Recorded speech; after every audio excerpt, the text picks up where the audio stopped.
Hello students, welcome to your class. Let us start our lesson today. So far we have learnt about what kind of food we take, what kind of food animals take. But what about plants? From where do they get food? Have you ever seen a plant eating food? No.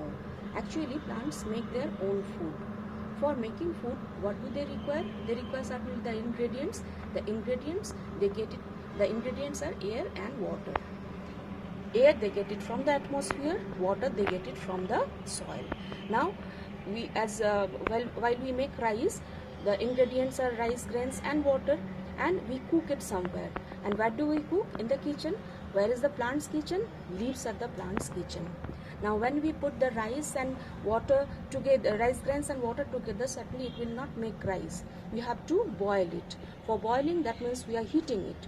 Heat is a form of energy. That is, to cook rice, that is the rice grains which are hard, to make it soft, we require the energy in the form of heat. In the form of heat we are providing the energy, and plants also get the energy, and they get the energy from the sun. So sun's energy, the green leaves which can trap this, and they can make the food over there by taking the simple air and water. See, I am showing you the birds there. These birds, which are, what they are doing, they are picking up the grains from the ground. Actually, these grains, that is the seeds of the grass, they are taking it. That is their food.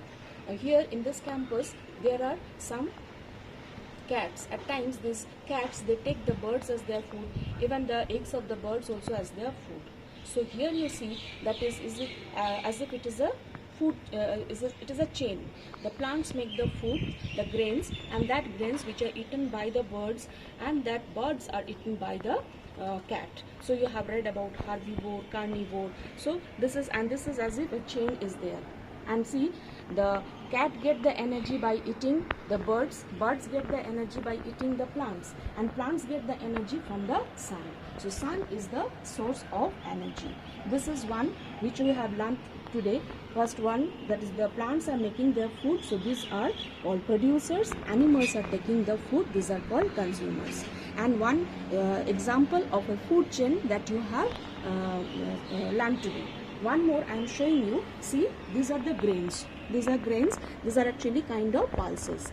These pulses, if you give it to the birds, they are able to take it, because they can crush it, and because they have got strong beaks, they can crush it and have this, and they are able to digest it also. But we are not. So what do?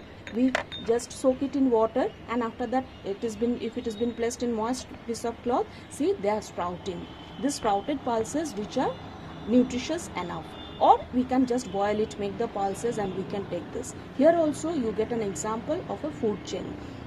These grains which are produced by the plants, and these are eaten by human beings. So this is also a food chain. So today we have learnt two things. One is the producer and consumer. Plants can produce their own food, so they are called producers. Animals cannot make their own food.